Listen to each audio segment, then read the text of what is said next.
There are a lot of questions about whether or not this actually will go forward, what the denuclearization definition means to Kim Jong Un, which could be different than what that word means for President Trump and the Trump administration. Lots of questions, especially in terms of the stunning, unbelievable turnaround by Kim Jong Un. You know, just recently, of course, he was accusing the United States of wanting to attack his nation, saying he would turn Seoul, Korea into a sea of fire, more bluster and arrogance from him. But suddenly we saw those images of him smiling and walking casually with President Moon. Just a stunning turnabout in the developments there. Let's bring in for more on this John Park. He's director of the Career Working Group at Harvard's Kennedy School of Government in Cambridge. John, welcome. I mean, do you think that Kim is generally really sincere, or is this just another North Korean head fake? Well, Eric, that is a key question, but I think given the level of preparation and also high-level interactions, we're looking at preparations for these summits taking place through intelligence channels at the highest levels.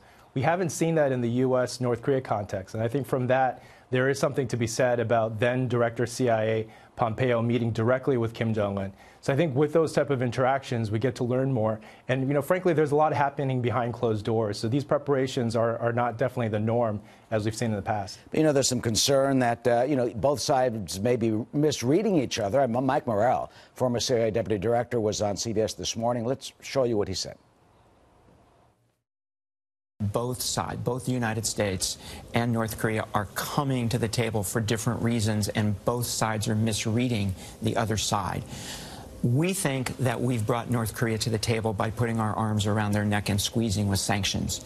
North Korea is coming to the table because they think they're now a nuclear weapons state, and they're dragging us to the table because we are afraid of them in that status. I mean, John, do you concur with that? And is there a real danger in two sides misreading each other? Do you think that's what's going on or not?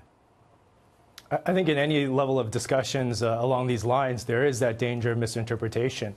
And so the question is, what do you do about that type of risk? One thing to mitigate that risk, what we've seen is the tremendous use of interlocutors and, frankly, the offer from the South Korean side of providing their services. Here I'm particularly referencing their intelligence service.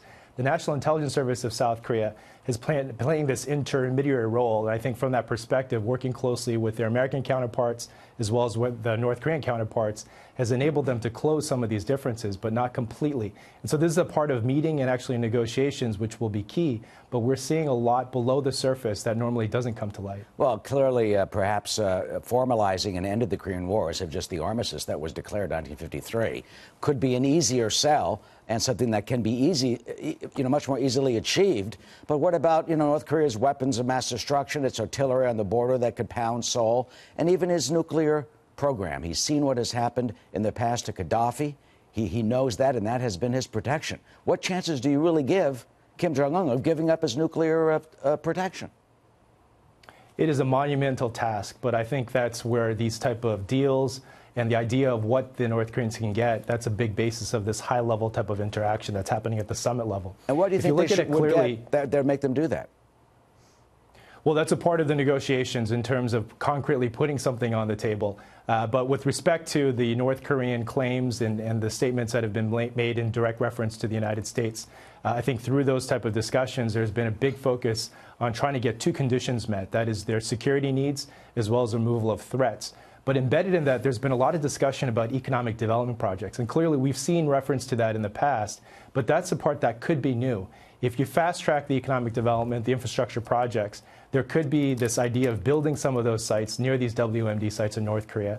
And the idea that as you expand upon them, you're essentially moving into these former WMD locations. So there are opportunities here, but the whole concept of moving from nuclear weapons, nuclear swords to plowshares, that is conceptually something to explore further. Yeah, we're looking at the site Yongbang that apparently is operational now. I mean, you think he really is ready to move into the modern world? We've seen those photos of a dark North Korea and a bustling, light, bright South Korea. You think after all this, starving 1 million of his people, having concentration camps and the like, he is ready to move into civilization? Well, there is a piece of the Panmunjom Declaration that focuses very much about the future.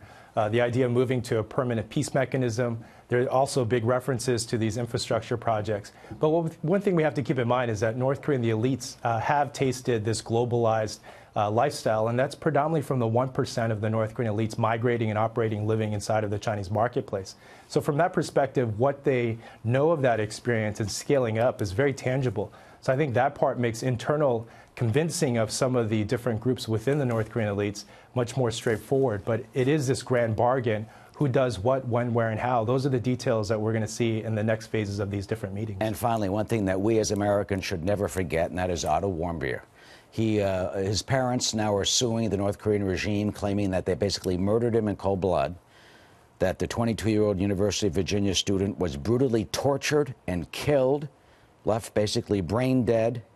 Should President Trump demand that Kim apologize, and more than that, prosecute the guards who are ever responsible?